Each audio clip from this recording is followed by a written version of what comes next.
हाँ जी, पार्ट 2 शुरू हुआ। क्या बात हो रही थी जब मैं जवाब देना था पार्ट 2 में? हाँ, तो उन्होंने कहा हम रोज़ गुजरते हैं, हमारी ड्यूटी है यहाँ से गुजरो और ग्रर की आवाज़ आ रही हो तो ओके। आज हम यहाँ से गुजरे, आवाज़ नहीं आ रही, फैक्ट्री बंद हो गई। ओ जी ये है वो है, हम कर रहे हैं। उन्होंने कहा अच्छा, आपको कहा था ना मिसाल के तौर पे अगले 5 साल तक ये फैक्ट्री चलती रहनी चाहिए।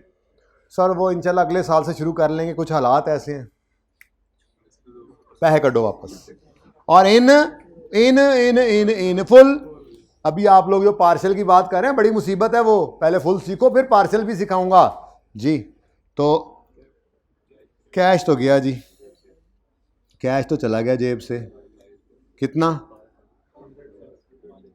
100 अनअमोर्टाइज बैलेंस। अब ये करने से देखो कितनी आसानी है, लेकिन ये आपको सिखाने के लिए ऐसे किया है आप, बल्कि आप ऐसे ही करेंगे पर्चे में भी। ओके डन, आप ऐसे ही करेंगे। अच्छा, उसके बाद डेफर्ड ग्रांट में जो पड़ा है अब उसको फेंक दो बाहर, कोई नहीं, खत्म कहानी, मुक गया तेरा शो। अच्छा जी, कितना बकाया? 40 का क्या है जी? 4 फीट एक्सपेंस।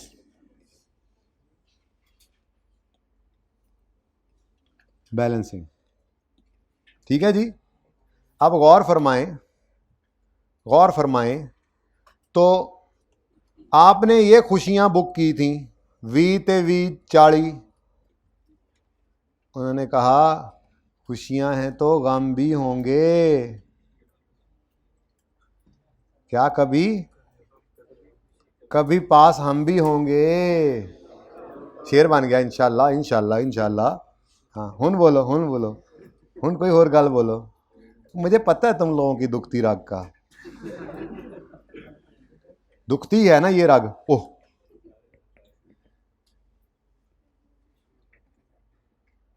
खाला भी इंतजार में कभी कुछ। अच्छा, तो जितना जल्दी हो सके इसको पास कर डालो, मत देर करो, मत लेट करो उनको जिन्होंने आना है अभी दुनिया में। आप ज्यादती कर रहे हैं उनके साथ, लेट हो रहे हैं वो बेचारे, क्योंकि घर वालों ने तो कह दिया है पुत्र सीए कर फिर ब्याह होएगा। अब बंदा उन्हें क्या कहे। अब पठानों का मसला नहीं है। नो सर किसी पठान नहीं बोला मुझे लगता है। किसने बोला नो सर? अच्छा, पठानों का वो तो टाइम ही कर देने चाहिए। अच्छी बात है, होना ऐसे ही चाहिए। बस अल्लाह माफ़ करे, हम लोगों ने सैटल ही होंगे रहते ने मुंडे पता नहीं कदों सैटल होंगे। अच्छा जी, समझ आता है? आगे बढ़ो सर। अब कहाँ समझ आना है, अब कहाँ, अब तो ये फिगर ऐसे उड़ रही हैं। अब तो तेरे ही बाल बिखर जाते दीवारों पे, तेरी तस्वीर किताब। डेप्रिसिएशन समझ नहीं। मैं कहा वो आप वो शेर पढ़ने लग जाओ। अब हो सकता है कि तेरे ही बाल बिखर जाते हैं दीवारों पे, तेरी तस्वीर किताबों में नज़र आती है, ये हो गया शायद। मेरे ख्याल में ना हमने जज्बात में आकर ये एंट्री ज़रा इधर करके लिख ली है। मेरी सारी सेटिंग ख़राब हो गई है ना, तो मैं इसको सही करता हूँ। आप लोगों को क्या, असल में आप लोगों के लिए मैं थोड़ा सा जज्बाती हो गया था। मुझे क्या मसला हो सकता है?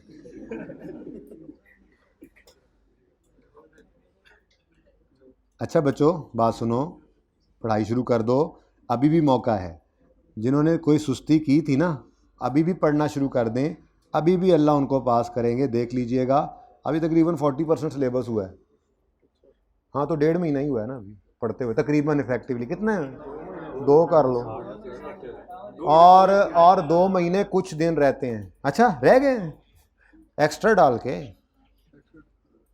यानी मैं इसलिए तो कह रहा हूँ कि इससे तो मुझे लग रहा है कि हम 120 तक चले जाएंगे।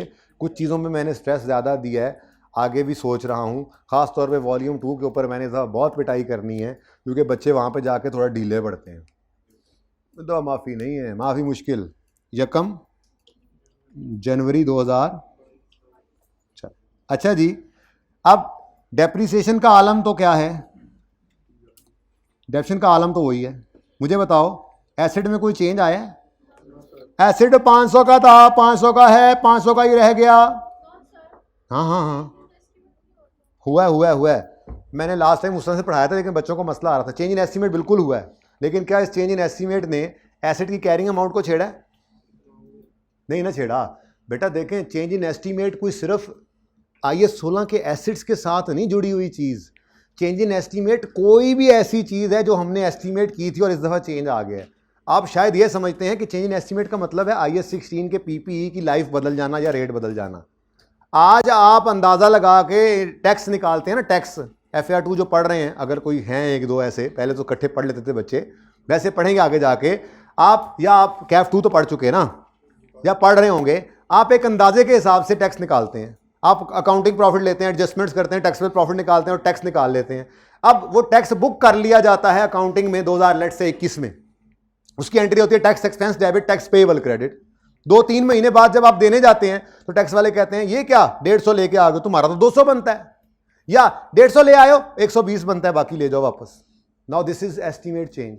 अब 22 के साल में पेमेंट करने जाते हैं तो 21 को नहीं छेड़ने लग जाते, ये भी एस्टीमेट था, चेंज हो रहा है तो 22 में उसकी एडजस्टमेंट डाल देते हैं। कम रिकॉर्ड किया था तो बढ़ा लेते हैं, ज्यादा किया था तो कम कर लेते हैं। असेसमेंट जब होती है तो टैक्स वाले जब असेस करते हैं तो ये भी चेंज इन एस्टीमेट है। ठीक है, आपने अंदाजा लगाया था फ्यूचर में 100 रुपए नहीं आएंगे, डाउटफुल डेट।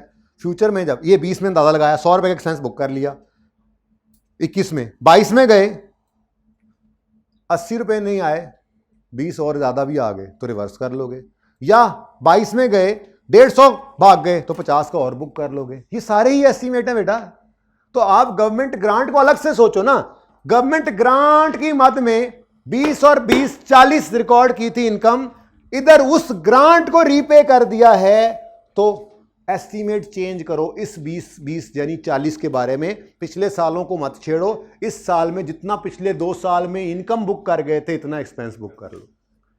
अभी जब नेट वाला मामला आएगा ना तो उसमें एसेट ने छिड़ना है, तो फिर एसेट को भी छेड़ेंगे, लेकिन ये दोनों चीजों को अलग अलग रखें। चेंज इन एस्टीमेट, ये चेंज इन एस्टीमेट कहीं भी हो सकता है ना, जहां जहां कहीं हमने पूरी अकाउंटिंग में एस्टीमेट लगाया है वहां पे चेंज हो सकता है। जिनमें से एक आपने पढ़ा था IAS 16 के PPE के बारे में, वैसे ही यहां पे आप पढ़ रहे हैं आज गवर्नमेंट ग्रांट के बारे में कि अगर वो रीपे हो जाए तो this is treated as change in estimate. ये एसिड की बात तो नहीं हो रही, ठीक है, एसिड की तरफ तो आप आओ।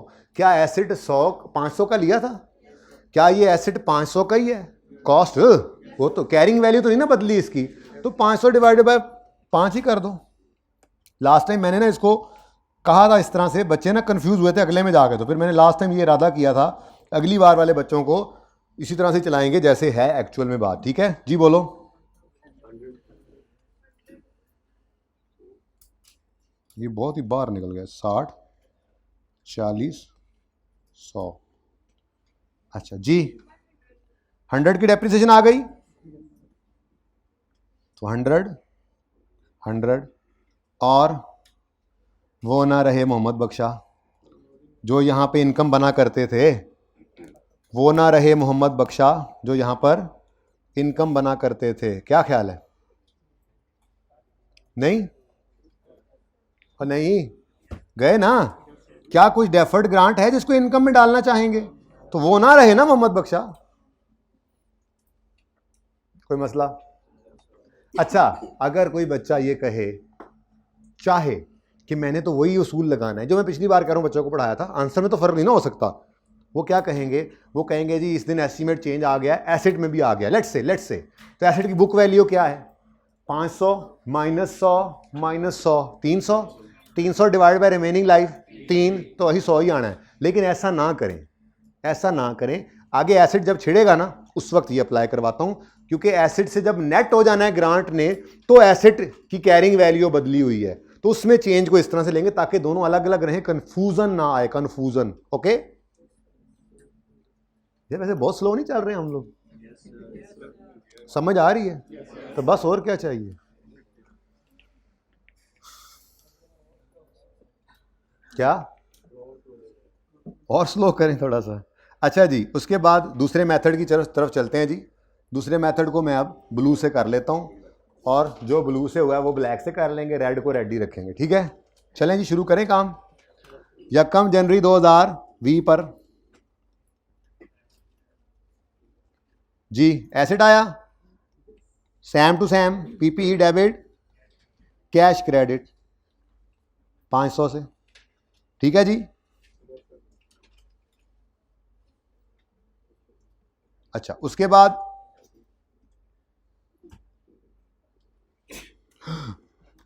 वाओ, उसके बाद जी, हाँ भाई हाँ भाई, आ जाओ भाई, आ जाओ भाई, ग्रांट वाले, रीपेमेंट वाले।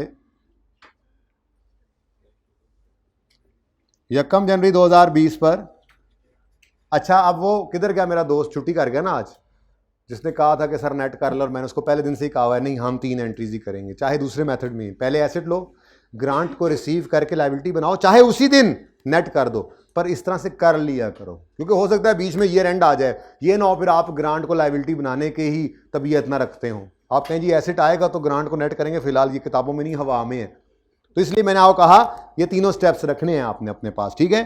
तो cash debit, deferred grant credit कितने से, 100 से। उसके बाद वो कहता है कि जी असल में ना हमने इसको रखना है नेट करके एसेट से, हमसे नहीं ये ग्रांट संभाली जाती, आप इसको करें जी इसी दिन नेट, हमने कहा अभी कर लेते हैं नेट, हाँ भाई नेट कराओ, नेट कराओ, deferred grant debit PPE credit कितने से, और पीपीई कितना रह गया, लो जी, इस ग्रांट ने तो एसेट की मत मार दी, कोई बात नहीं, अच्छा हो गया, फायदे की ही मत मारी। अच्छा अब 31 दिसंबर 2020 आया, हमें ज़रूरत महसूस हुई एसेट को डेप्रीशिएट करने की, हमने एंट्री की depreciation expense debit accumulated depreciation credit,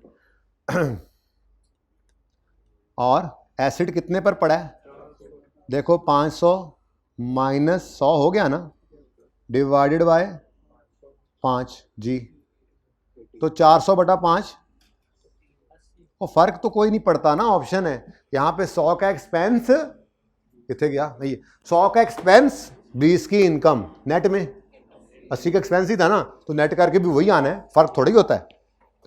और उसके बाद बैलेंस निकालेंगे, बैलेंस अनअमोर्टाइज्ड बैलेंस निकालेंगे, और कादा बैलेंस ना ग्रांट है ना बैलेंस है, ना दूध ना दही, क्या निरी यही है, ऐसे नहीं कहते होते, गंदी बात। अच्छा अगला साल आया तो एसेट नहीं आया, ग्रांट नहीं आई, नहीं ये भी नहीं हुआ, यानी ओनली 1 एंट्री, और पर्चे में ये कांटे नहीं लगाते रहने, ये आपको समझाने के लिए करता हूं, पर्चे में अगर ये पार्ट की एंट्रीज हो तो 1 2 3 4 आगे तरतीब ही चल रही है, 5 6 और 7 8, ये नहीं इधर तस्वीरें बन रही हैं, लकीरें लग रही हैं, कांटे लग रहे हैं, यहाँ पे 1 2, अच्छा किया बता दिया, प्रोग्राम था आपका, 1 2 3 4 5, बस ये 2 साल की एंट्रीज हो, और छठे साल में रीपेमेंट की और फिर डेप्रिसिएशन की। ये कांटों को तो सिर्फ समझाने के लिए है कि देखो आपके सामने पूरी पिक्चर हो, पहले साल में ये हुआ, उसके कंपैरेटिव साल में ये हुआ, फिर ये हुआ, तो इसलिए करता हूं मैं, मतलब कुछ भी कर देंगे आप। 21, हाँ भाई डेप्रिसिएशन वाले, depreciation expense debit accumulated depreciation credit तुसी और 80, नहीं तुसी 80 नाल नाल, ठीक है जी।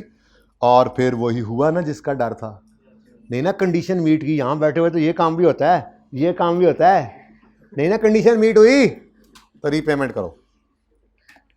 यकम जनवरी 2022 पर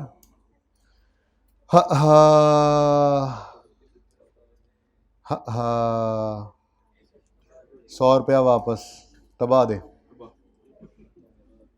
घर वालों ने फैसला बदल लिया, पठानों का भी तबाह दे, उन्होंने कहा ये सीए तो अब बच्चों ने पठानों ने शुरू किया, पहले करते नहीं थे, इसलिए हम पहले जल्दी कर देते थे जी। कैश क्रेडिट, अच्छा अब यहाँ पे थोड़ा सा ना मसला है,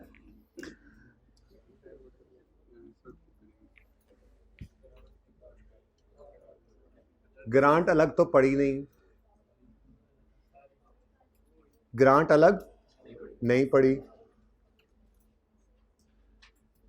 ग्रांट एसेट में से नेट हो गई थी, तो उस वजह से डेप्रीसिएशन पिछले 2 साल में रिड्यूस्ड रही। कितनी रिड्यूस्ड रही? 100 रुपए की ग्रांट ने एसेट को जाके हिट किया था ना, तो एसेट 100 से कम हुआ था, यानी जो ग्रांट पिछले 2 साल में कम रिकॉर्ड हुई वो 100 का 5वां हिस्सा 20 और 20 दूसरे साल, यानी टोटल 40 रुपए की डेप्रीसिएशन पिछले 2 साल में कम रिकॉर्ड हुई। क्यों कम रिकॉर्ड हुई थी? क्योंकि गवर्नमेंट से ग्रांट आई थी, हमने उसको एसेट में नेट कर दिया था, गवर्नमेंट ने वो ग्रांट वापस ले ली। तो इसका मतलब पिछले 2 साल में वो जो एक्सपेंस 40 रुपये कम रिकॉर्ड हुआ था, अब वो चेंज कर देना चाहिए। लेकिन चूंकि ये रीपेमेंट है, ये एस्टीमेट चेंज है, तो पिछले 2 साल में जाने की बजाय हम इसी साल के अंदर, ऐसे ही है ना, पिछले 2 साल जैसे मैंने कहा था प्रोविजन पिछले साल बुक की थी 100 रुपये, इस साल 120 भाग गए, तो 20 रुपये के और एक्सपेंस को बुक कर लोगे। वो प्रोविजन के लेजर में ऑटोमेटिकली ये हो जाता था। रिवाइज करवानी है प्रोविजन मैंने आपको, करेक्शन ऑफ एरर इंशाल्लाह जब कल शुरू करेंगे, पहले 2 दिन फिक्स एसेट का ही करेक्शन करेंगे, उसके बाद फिर बैड डाउटफुल डेट रिवाइज करवाऊंगा आपको, इन्वेंट्री भी रिवाइज करवाना पड़ेगा। तो ये सारे काम करने ज़रूरी हैं, आगे हर जगह चलते हैं ना, ठीक है। तो क्या कह रहा था मैं?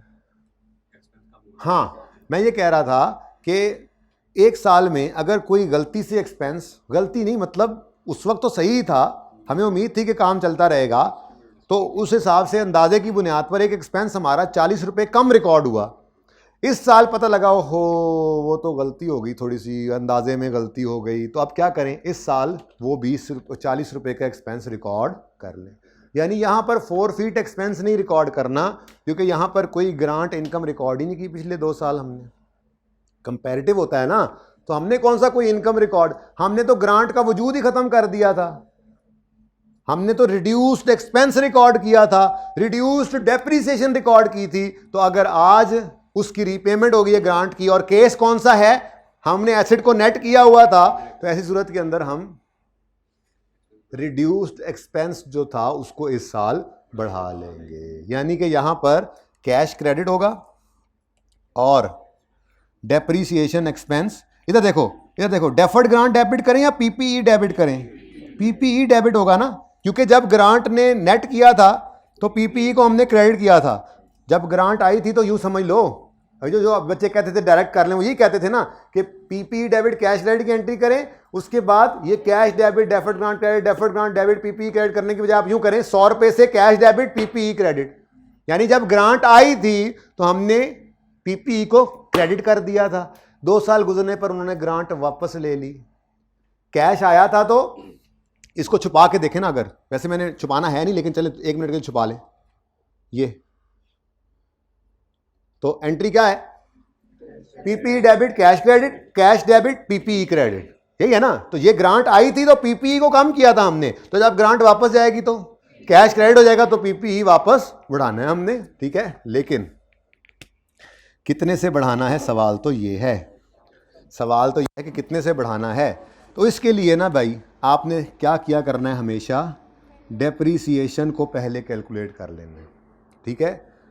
डेप्रीसिएशन को पहले कैलकुलेट करना है, आपने कहना है जी असल में ना 100 रुपये से पीपीई कम हो गया था, और डिवाइड बाय 5 इंटू 2, 2 साल तक ये 40 रुपये टोटल, यानी 20-20 करके ये एक्सपेंस पिछले 2 साल में कम रिकॉर्ड हुआ था। यानी अगर ये हिट ना लगती पीपीई को तो डेप्शन हर साल कितनी आती, 100-100, डेप्शन हर साल कितनी आती, 100-100, लेकिन इस हिट की वजह से डेप्शन कितनी हो गई, 80-80। तो पिछले 2 साल में ये 20 रुपये की डेप्शन जो कम चार्ज हुई थी, आज चूंकि ये गवर्नमेंट ग्रांट वापस हो गई है, तो ये जो एक्सपेंस पिछले 2 साल में कम रिकॉर्ड हुआ था, वापस तो नहीं जाना, एस्टीमेट चेंज है, इसी साल इसको अब रिकॉर्ड कर लो, ठीक है। और बैलेंसिंग फिगर कहाँ फेंक दिया करोगे, पीपीई के अंदर इसको डेबिट कर दोगे, कितना, 60। यानी प्रैक्टिकली स्पीकिंग एसेट को बुक वैल्यू से ही समझो, वो जो ग्रांट में से कम किया था ना उसको बुक, ओहो उसको बुक वैल्यू से ही बढ़ा दिया हमने। देखो इसको और क्वेश्चन करो मुझसे जो है क्वेश्चन। 100 डिवाइड बाय 5 क्यों किया है, कहां से सवाल आया जी? बेटा 500 में से 100 निकल गया था, तो बाकी 400 जो रह गया था वो बटा 5 1 साल और बटा 5 2 साल डेप्रिशिएट हो गया था। नजर आ रहा है ये? अच्छा, जो 100 निकल गया था ना, ये डेप्रिशिएट होने से रह गया था। अगर होता तो कैसे होता, 100 बटा 5 और 100 बटा 5, तो ये 2 साल की डेप्रिसिएशन जो कम रिकॉर्ड हुई थी, यहां हमने उसको कितने गया, यहां पे बढ़ा लिया। जी पूछे पूछे, कर लें अलग अलग, लेकिन अलग अलग कैसे करें, हमने चार्ज तो 80 करना है ना। अगर ये रीपेमेंट ना होती बेटा तो 5 साल के अंदर सुकून से हम फारिग हो चुके होते और 80 80 80 80 80 करके 400 का 5 साल में एक्सपेंस रिकॉर्ड हो गया होता, जिंदगी सुकून में थी। रीपेमेंट हो गई ना, तो गड़बड़ तो यहां से हुई। तो ये सबसे टेक्निकल है कि ग्रांट हो एसिड में से नेट और उसकी रीपेमेंट हो जाए, ये सबसे टेक्निकल है। तो उसमें टेक्निकल बात ही यही है कि ये समझ आ जाए कि हम चूंकि रिड्यूस्ड एक्सपेंस रिकॉर्ड कर रहे थे, मैंने पहले दिन से इसीलिए इस पे डाला था, उस वक्त आपको लगता था क्यों यार ऐसी बात घुसाई जा रही, ठीक है, ये सबसे टेक्निकल है। ओके, हमने पिछले 2 साल मैंने कहा था कि इस मेथड के अंदर क्या होता है, हम इनकम को डायरेक्टली रिकॉर्ड नहीं करते बल्कि indirectly by way of reduced expense record करते हैं। अब जब वो रीपे हो गई है तो वो जो रिड्यूस्ड एक्सपेंस था वो फिर सही नहीं था, अब पिछले 2 साल वापस नहीं जा सकते, तो उस कमी को इधर इकट्ठा रिकॉर्ड कर लो। नाम बदला है तो एक्सपेंस ही, यहां फोरफिट एक्सपेंस क्योंकि ग्रांट इनकम रिकॉर्ड हुई थी, और यहां पर रिड्यूस्ड डेप्रिसिएशन थी तो अब डेप्रिसिएशन बढ़ा लो, ठीक है। तो यहां पर क्या तरीका होगा, यहां पर क्या तरीका होगा, स्टेप 1 कैश लिखोगे, step 2 unamortised balance of deferred grant debit करोगे, और स्टेप 3 बैलेंसिंग फिगर ये इधर फेंकोगे। ऐसा ही है, जबकि जब इधर आओगे तो स्टेप 1 तो यही है, सबसे पहले तो कैश निकाल के गवर्नमेंट को भेजना, अकाउंटिंग तो हमने करनी है, पहले तो इनको फारिग करो ना, तो कैश निकाल के आप भेज दोगे, ठीक है। उसके बाद यहां स्टेप 2 क्या करना है, आपने खुद से डेप्रिसिएशन कैलकुलेट करनी है। इसके लिए तरीका क्या होगा, जिस अमाउंट की ग्रांट थी, जिसने पीपीई को कम किया था, बस उसी को पकड़ लो, उसको डिवाइड करो ओरिजिनल लाइफ से और मल्टीप्लाई करो जितने साल रीपेमेंट तक गुजर चुके थे। 2 साल गुजरे तो 2 से, 2.5 गुजरे तो 2.5 से, 3 गुजरे तो 3 से, ठीक है। तो ये एक्सपेंस पहले निकलेगा, और तीसरा स्टेप आपका होगा इधर। तो ये थोड़ा सा डिफरेंस है दोनों में, ठीक है। ग्रांट रिलेटेड टू एक्सपेंस हो, पहला स्टेप कैश, दूसरा स्टेप अनअमोर्टाइज्ड बैलेंस वाला, तीसरा स्टेप। अब चूंकि यहां पर तो ये लाजमी था डेफर्ड ग्रांट का बनना एक्सपेंस में, याद है ना, इसलिए यहां पर एक ही है, यहां पर रीपेमेंट एक ही है, ठीक है। रीपेमेंट उसी तरह से step 1 cash, step 2 unamortised balance, step 3 balancing forfeit expense. Asset related में आए तो अगर ग्रांट अलग है तो वही वाला तरीका, step 1 cash, step 2 unamortised balance को डेबिट, स्टेप 3 फॉरफिट एक्सपेंस। लेकिन यहां मुसीबत, यहां क्या मुसीबत, यहां पे ग्रांट है ही नहीं, कैश तो इनको दो ना। अब by way of reduce expense record की थी ये ग्रांट, तो आज उस एक्सपेंस को बढ़ाओ और बैलेंसिंग फेंक दो पीपीई के अंदर, ठीक है। क्योंकि पीपीई देखो ना, मैं इस तरह से करता हूं, अगर पीपीई पूरे 500 का होता, बोलो, तो पहले साल के अंदर इसमें से कितना निकलता, 100, वापस कितना बचा होता, 400, दूसरे साल में 400 बचा होता, लेट से बुक वैल्यू 100 निकल जाता तो 300 होता, ऐसा ही है। अब मामला क्या हुआ पड़ा है, चूंकि हमने, अब ये क्या, मैं क्या कह रहा हूं कि ये इस दिन 300 होना, यानी इस दिन 300 होना चाहिए, ऐसे ही है ना। अब हुआ क्या पड़ा है, हुआ ये पड़ा है कि हमने एसिड को यहां पे 400 का कर दिया था, और ये वापस हमें इस दिन चाहिए किस पर, 300 पर। ये आ जाएगा 300 पर, देखना यहां पे हमने माइनस किया इसमें से 80, कितना बचा, 320, ये 320 इधर आया, इसमें से क्या निकला, 80, कितना बचा, 240, ये 240 इधर लाओ, इसमें 60 ऐड करो, हो गया 300। यही तो किया है, पीपी में 60 ही तो डेबिट किया है। लेकिन ये ना सोचना ऐसे, वरना गए तबाह दे काम। क्या बताया क्या मैंने आपको कि 300 पर एसेट होना चाहिए था अगर ये ग्रांट इसमें से नेट ना हुई होती तो। ऐसा ही है ना। अब मामला ये हुआ जिस वजह से हमारा एसेट 60 पे पड़ा है, तो कितना ऐड करें?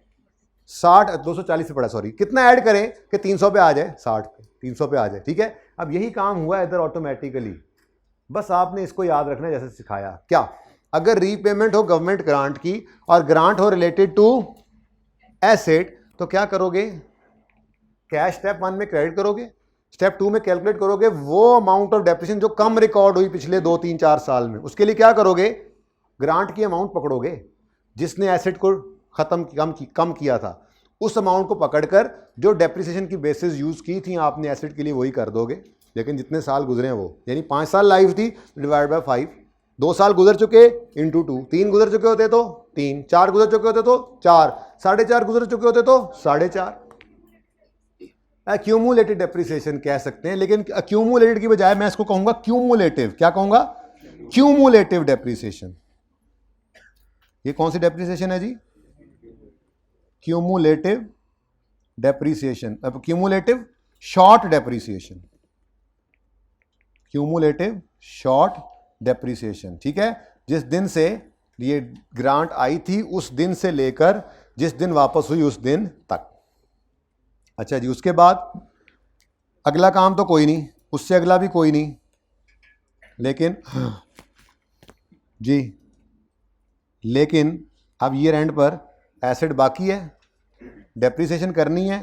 अब वो मेरे बच्चे जो कह रहे थे एसेट बदल गया है, वो आए मैदान में और मुझे डेप्रिसिएशन निकाल कर दे दें। अब जी, अब आप कहेंगे कि जी एस्टीमेट चेंज से एसेट बदल गया। एसेट बदला है तो बुक वैल्यू पकड़ो, और बुक वैल्यू कितनी है? 300 हो गई है, यानी कि एसेट 240 पे था ना।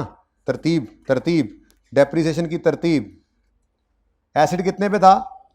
ये देखो 500 पे था, 100 से कम हुआ 400 हो गया, तो सॉरी 80 से कम हुआ 320 हो गया, फिर 80 से कम हुआ 240 हो गया, फिर 60 से बढ़ा तो 300 पकड़ो, डिवाइडेड बाय, ये 300 कैसे बना है बता देता हूँ अलग से भी, डिवाइड बाय रिमेनिंग लाइफ करो तो भी ठीक है, और अगर 500 को ही पकड़ के डिवाइड बाय 5 कर लोगे तब भी आंसर यही आएगा। डेप्रिसिएशन 100 वापस हो गई। क्यों वापस हो गई? क्योंकि एसेट रीस्टेट हो गया, वापस एसेट वापस हो गया। अब डेप्रिसिएशन आगे सही चलेगी। हाँ, ये बुक वैल्यू कैसे निकाली है ये मैं यहां पे आपको बता देता हूं।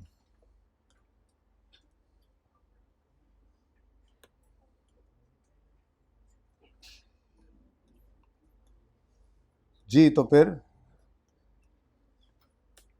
ये देखें जी, स्टार में क्या बता रहे हैं? पीपी कैसे निकला जी? 500 का पीपी आया था, पहले 100 से क्रेडिट हुआ, फिर 20 से हुआ, नहीं 80 से हुआ, फिर 80 से हुआ, फिर प्लस 60 हो गया। इस तरह से ये 300 बने। ये मैंने पूरी कहानी यहाँ लिख दी, कैलकुलेटर भी करने की दे रहा है 1 मिनट में। ये देखो 500 का एसेट आया, फिर 100 से क्रेडिट हुआ, 500 का आया, 500 माइनस 100 माइनस 80 माइनस 80 प्लस 60, तो यही लिखा हुआ है 500 माइनस 100 माइनस 80 प्लस 60। मैंने करके भी दिखा दिया आपको यही। बाकी कोई ये कहे कि जी 500 पे वापस चला गया ना, अब पुरानी वाली डेप्शन होगी, तो वो ऐसे भी कह सकता था। वो कहता है एसेट वापस 500 पे चला गया समझो ओरिजिनल वाली कॉस्ट पे, तो डिवाइड बाय 5 करके भी 100 निकाल सकता था। जैसे मर्जी निकालें, मुझे उससे कोई लेना देना नहीं है। जी क्वेश्चन जी, जी एसेट वापस 500 पे आ जाएगा ना। नहीं, शुरू में तो 400 पे चला जाना था इसमें। जी, हड़प्पा वाले सवाल की बात ना करें। ग्रांट माइनस होनी है तो एसेट ने नेट नजर आना है। मतलब यही है कि पहले साल के एंड पे एसेट 500 का नहीं था, 400 का है। नोट में 400 की कॉस्ट पे आएगा, 400 में से 80 माइनस होके 320 पे नजर आएगा। इस साल भी वो 260 पे, कितने 320 में से 80 निकालो, 240 पे नजर आएगा। एसेट के अकाउंट के अंदर 400 ही दिख रहा है, उसमें से 160 की डेप्शन माइनस हो चुकी है। ये तो यहाँ पे गड़बड़ेशंस हुई हैं, बस वहाँ पे एक लाइन डालनी पड़ेगी। वैसे ऐसा आया नहीं अभी तक कभी रीपेमेंट, अभी तक नोट में कहाँ। अभी वैसे भी मेरे ख्याल में उसने आई थिंक लास्ट टाइम की थी, मैं देख लेता हूँ। उससे पहले तो रीपेमेंट चक्कर ही कोई नहीं, अभी तक चेक ही नहीं की उसने। ऐसे नहीं मैं इतना स्लो टाइम लगा रहा है इसके ऊपर जी। हाँ जी, क्वेश्चन पूछें, question. Income related grant, income related expense related एक, अच्छा एक्सपेंस रिलेटेड ग्रांट को ना इनकम रिलेटेड ग्रांट भी कहते हैं। कभी जो नाम ये आ जाए तो ये बैठो, हमने तो ये पढ़ी ही नहीं हुई। और एक्सपेंस रिलेटेड ग्रांट जो मैंने पढ़ाया है ना, उसको कभी कभी ICAP इनकम रिलेटेड ग्रांट भी कह देता है। मतलब प्रॉफिट एंड लॉस के अंदर जाने वाली चीज़ें हैं ना, इनकम भी एक्सपेंस भी, और बैलेंस शीट में जाने वाली चीज़ एसेट है, तो ये दो इस तरह की हैं, ठीक है ना। तो इनकम रिलेटेड या एक्सपेंस रिलेटेड ग्रांट बहुत आसान है, वो बहुत आसान है। उसमें तो सिर्फ यही मामला है, जो अनअमोर्टाइज बैलेंस पड़ा है उसे डेबिट करो, कैश क्रेडिट करो, बाकी फॉरफिट एक्सपेंस, ठीक है। मुश्किल नहीं है, आसान है। यहां पर भी कोई मुश्किल नहीं थी, ये यहां तक भी बड़ी आसानी थी। सेम वही केस है जो पहले करके आए थे, ठीक है। लेकिन यहां पे गेम ऑन हुई, तो वहां तो बड़ी खुशियां मनाते थे आप, नेट कर लें सर, बड़ी आसानी है। यहां पे मुसीबत भी इसी में ही पड़ती है फिर, ठीक है।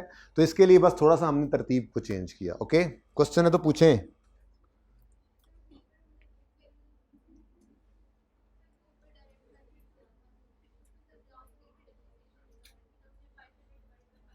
हाँ हाँ, और अगर आप ले लें तो क्या आएगी, 300। अगर ले लें तो एसिड क्या है, एसिड 500 का आया था, छेड़ा नहीं था हमने, ग्रांट अलग थी ना, तो 100 और 100 कम होकर 300 पड़ा, तो 300 लें और 3 से डिवाइड करें, तब भी आंसर सेम आता है। लास्ट टाइम इसीलिए बच्चों को मैंने इस तरह से करवाया था कि दोनों तरफ सेम रहे, लेकिन बच्चों ने रोला डाला, तो मैंने कहा इस दफ़ा सोचा था कि इनको इधर 500 पे रखूंगा और इधर 300 करूंगा। ये मुझे ज़्यादा बेहतर लगा वैसे, बाय द वे आंसर दोनों से सेम ही आता है। कहानी करानी ना बच्चों, जेडी करा दो, ऐतकी है कराती। हाँ, ऑनलाइन में घर में बैठे लेक्चर ले रहे हो ना, नहीं ले रहे तो तबाह दे।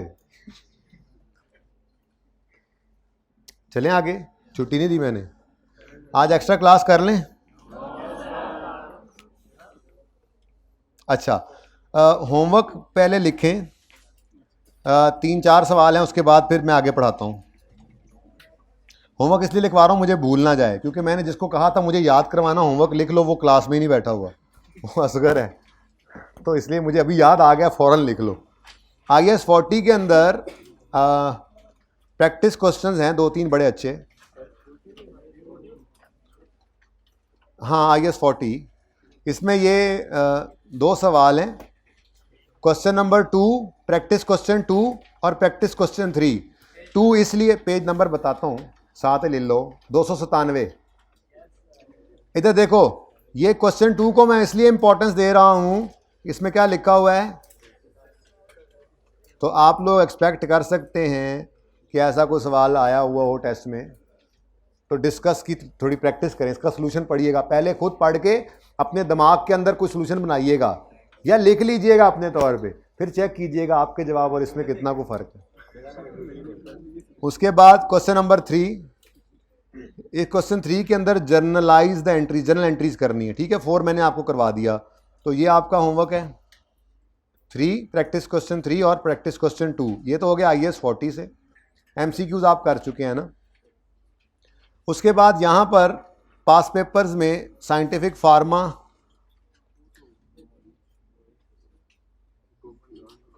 Makes a grant and planning develop teachings of manufacturing, ये अभी ना करें क्वेश्चन 1।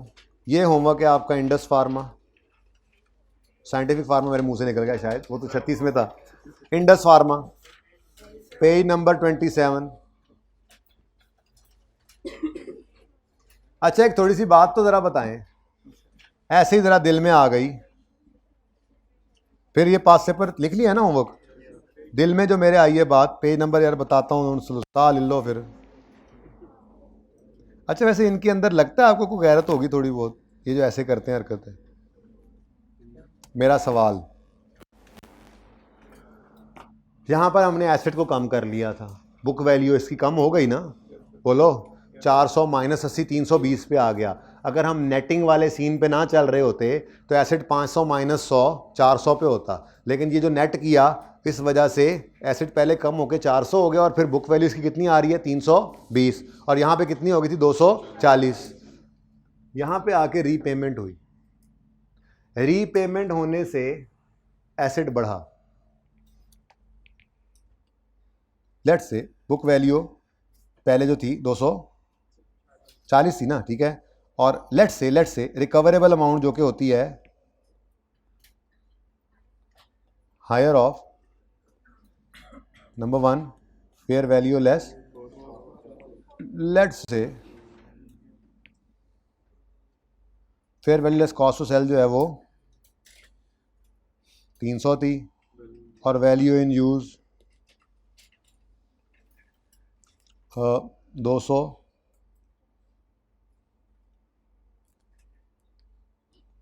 ये 290 थी और वैल्यू इन यूज 270 थी, ठीक है।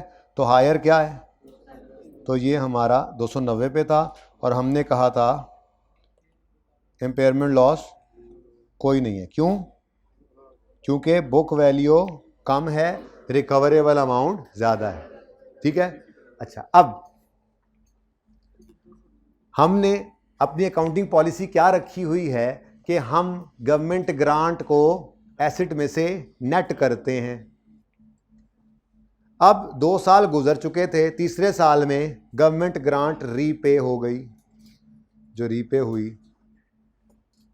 तो उसकी वजह से गड़बड़ क्या हुई, हमारा एसेट बढ़कर कितने पे चला गया, तो 10 रुपये का इम्पेयरमेंट लॉस भी आ गया। यानी अगर आप लोगों ने एसेट को नेट करने वाली पॉलिसी रखी थी, ग्रांट को एसेट में से नेट करने वाली पॉलिसी रखी थी, और खुदा ना खास्ता रीपेमेंट ऑफ ग्रांट आ गई, तो जिस दिन रीपेमेंट करो उस दिन अपने एसेट को इम्पेयरमेंट टेस्ट से भी गुजार लो, कहीं ऐसा तो नहीं हो गया। अगर हो गया है तो इम्पेयरमेंट टेस्ट भी है और इम्पेयरमेंट लॉस भी है। यानी कि ऐसा भी हो सकता था ना, ऐसा हो सकता था कि 310 है, 320 और यहाँ पे क्या है जी 320, और पहले कोई भी लॉस नहीं था। रीपेमेंट हुई और रीपेमेंट होने पर बुक वैल्यू बढ़ के 300 हो गई, लेकिन अभी भी वो इतनी नहीं बढ़ी कि रिकवरेबल अमाउंट से बढ़ जाए, तो कोई इम्पेयरमेंट लॉस नहीं भी आ सकता। लेकिन आ भी तो सकता है, थोड़ी देर पहले बताया, ठीक है, आ भी तो सकता है। वो लिखूं, ओहो कितना था 290 और 200, तो यहाँ पे क्या था 200। अब पुरानी बात के हिसाब से तो कोई इम्पेयरमेंट लॉस नहीं था, लेकिन जो ये रीपेमेंट हुई इसने एसेट की बुक वैल्यू को बढ़ाया, जो बढ़ाया तो इतना बढ़ा दिया कि रिकवरेबल अमाउंट नीचे रह गई।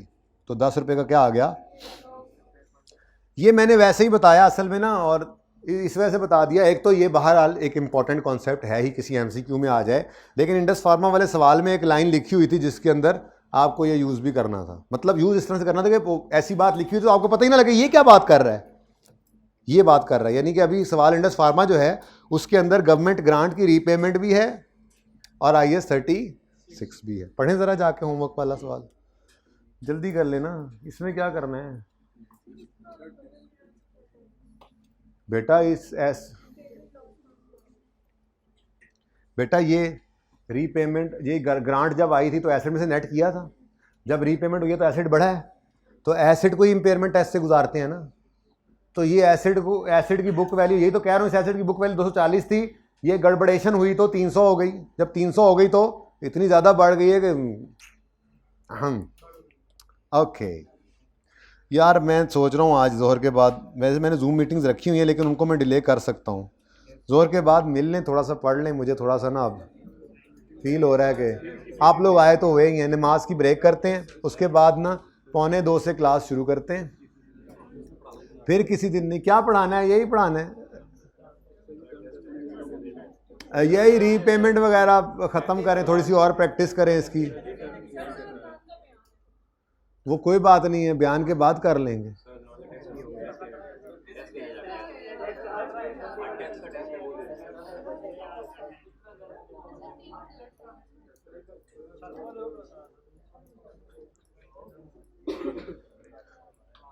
Indus pharma received a grant of 280 to set up a plant. The grant is repayable in full if conditions attached to grant are not met for 5 years. At inception, it was probable that conditions meet कर लेगा, तो उन्होंने grant record कर ली होगी। IPL इनका total cost of 630 on plant, grant 280 की है, asset 630 का है, यकम जनवरी में ये खरीद लिया है।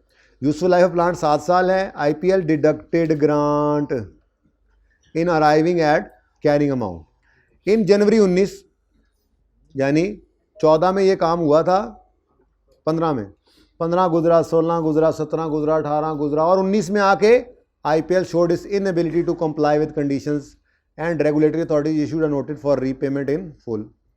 Accordingly, grant was repaid. In view of repayment of grant, IPL carried out impairment review of plant on 31 दिसंबर 19। ये मैं कहना चाह रहा था कि जब रीपेमेंट हुई है और वो नेट करने वाले मामले पे चलते थे तो इस वजह से उन्होंने इसको इम्पेयरमेंट टेस्ट से भी गुजारा है। मैंने सिर्फ ये समझाने के लिए सारी बात की, ठीक है। और उसके बाद उन्होंने कोई नेट कैश फ्लोज दिए हैं, उनमें कोई गलती भी है, यानी I-36 भी आ गया यहाँ पर और आपने एंट्री सारी ही करनी है 2019 के साल की, यानी रीपेमेंट की एंट्री भी आपको करनी पड़ेगी और करनी सिर्फ 19 की है। तो इसलिए अनअमोर्टाइज्ड बैलेंस आपने निकालना है, जैसे मैंने सिखाया था वैसे निकाल लीजिएगा। ओहो नहीं, वो तो निकलेगा ही नहीं, एसेट ही नेट हुआ पड़ा है।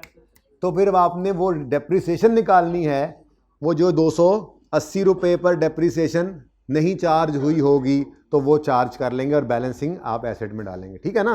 ये ट्राई हो जाएगा इंशाल्लाह। उसके बाद जी वापस आ जाएं अपने, हाँ ये वही चैप्टर चल रहा है। तो ये हो गया जनाब इसका होमवर्क नंबर 1। उसके बाद क्वेश्चन बैंक पे आए ज़रा। क्वेश्चन बैंक किधर गया?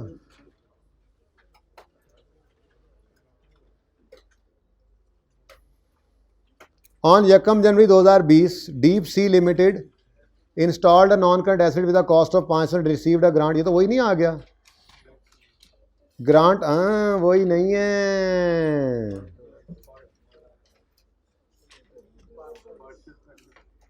लाख रुपए की ग्रांट रिसीव हुई थी, 90 रीपे कर रहे हैं। अपने उसूल न छोड़ना, देखते हैं क्या करते हो आप। मैं तो कह रहा था कि नमाज के बाद मिलें, ये 2 सवाल करा के मैं छुट्टी दे दूंगा, 2 और 3, ठीक है ना, और 4। अब आप बता दें ये होमवर्क आपने घर पे करना है या मेरे साथ मिलके नमाज के बाद? बस डन हो गया। इसका पार्ट B बना लेंगे जी, और जिन्होंने नहीं लेना वो रिकॉर्डिंग ले लीजिएगा। मैं ये 3 सवाल करवाता हूँ इंशाल्लाह नमाज के बाद, और उनको जल्दी से बुलाएं, आप मीटिंग को रीस्केड्यूल करें, कल पे या रात पे करते हैं जी, यहीं पे इंशाल्लाह। कितने बजे तक बयान होगा? क्या सही से बताएं बच्चों यार, ज़रा पॉज करें, ज़रा किसी को बुला। चलें जी ठीक है, फिर बच्चों ने मुझे लम्या डाल लिया है और ये होमवर्क के अंदर सवाल फिर अब सारे करने हैं आपने। अच्छा सुने, मैं डिस्क्लोजर्स करवा लूँ फिर कम से कम।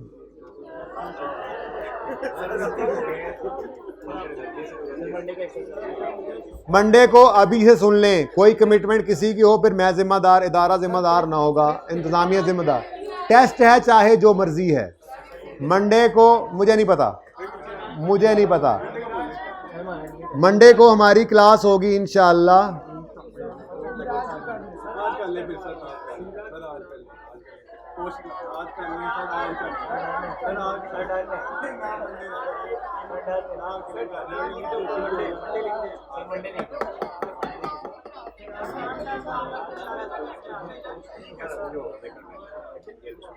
एक मिनट खामोश हो, बदतमीजी का तूफान बर्पा कर दिया आपने। ये अगर आज हो तो कितनों को मसला है? ओके, और ये अगर मंडे को हो तो कितनों को मसला है? ठीक है जी, फिर मेरे ख्याल में आज ही कर लेते हैं। लेकिन आज का फ़ायदा ये होगा कि आज ये क्लास होगी 2 बजे से 3 बजे तक, ठीक है। अभी हम पार्ट B करते हैं। यही मैंने क्वेश्चंस करवाने, जिसने नहीं आना वो ना आए जी। अपलोड भी होगी। अल्लाह हाफिज़।